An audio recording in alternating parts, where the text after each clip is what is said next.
It has been an absolute gorgeous day. My wife and I, we just had dinner at Captain Al's, and one thing that we were talking about as we were walking out, we were talking about how the spring has been amazing, and it has been. But now we're getting into the fall, and it will soon be getting, I would assume, extremely hot.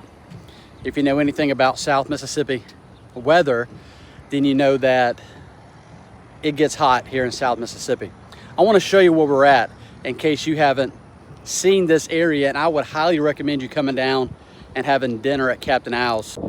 It's one of my favorite places here in Mississippi, especially on the Gulf Coast. It is my favorite place to come and eat at. That's my wife sitting over there. But I enjoy this area. This spot is gorgeous. And then there's wildlife out here, and just a great spot, you know, to have dinner with your wife. But one thing that I wanted to talk about for just a few moments was, you know, as we are getting closer to 2027, the elections in Mississippi is going to ramp up.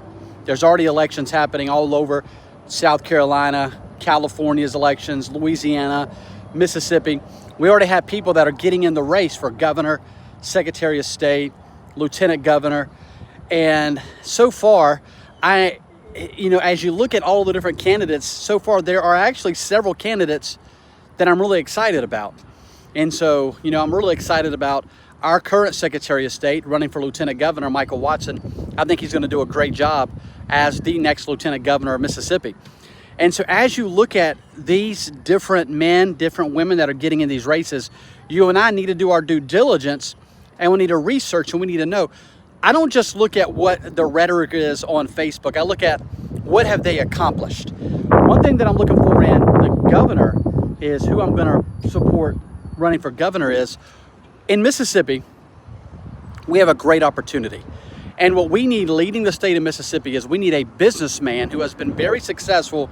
I'm not shooting at anyone, but we need a businessman leading the governor's office. That is what the state of Mississippi needs. If you have somebody like Michael Watson as a lieutenant governor, that's going to be strong for the state of Mississippi.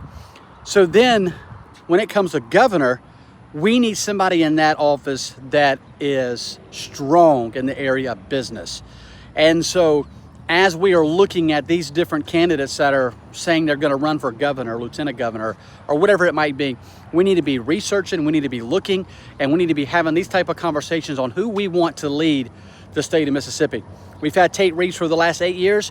Now, who do we want for the next 4 years leading Mississippi and leading Mississippi into the future? And so let's begin to have these conversations. I think it's important.